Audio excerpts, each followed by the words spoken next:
جس میں بینک کے اوپر بھی معاملات اسی طریقے سے ہیں، اس سے بچاؤ کیسے ممکن ہے؟ اور اگر یہ سسٹم جس میں ہم جکڑ چکے ہیں بالکل، نقصان پھر ہمیں کیا اٹھانا پڑے گا؟ کس کس چیز کے لیے ہم تیار رہیں؟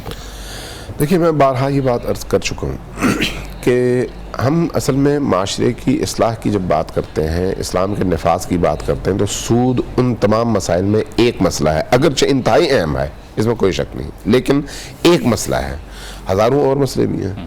اس کا مطلب یہ ہے کہ صرف آپ سود کا مسئلہ حل کر کے باقی مسائل کو حل نہیں کر سکتے، یعنی باقی تمام مسائل صرف سود کے مسئلے کی وجہ سے ہی نہیں آئے۔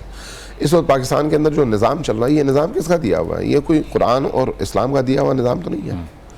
اگرچہ آپ کے دستور کی پیشانی پر لکھا ہوا ہے لا الہ الا اللہ، اگرچہ آپ کی عدلیہ کی پیشانی پر لکھا ہوا ہے اعدلوا هو اقرب للتقوی، اگرچہ آپ کی پارلیمنٹ کی پیشانی پر لا الہ الا اللہ محمد رسول اللہ کا کلمہ لکھا ہوا ہے، لیکن کیا واقعی اس کلمے کے نیچے جو اعمال انجام پاتے ہیں، جو قانون سازیاں ہوتی ہیں، جو فیصلے ہوتے ہیں، وہ شریعت محمدی کے مطابق ہیں؟ نہیں ہے۔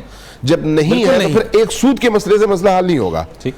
اس لیے آپ کو بنیادی طور پر پورے سسٹم اور نظام کو چینج کرنا پڑے گا، اور نظام وہ لانا پڑے گا جو نبی کریم کا نظام ہے۔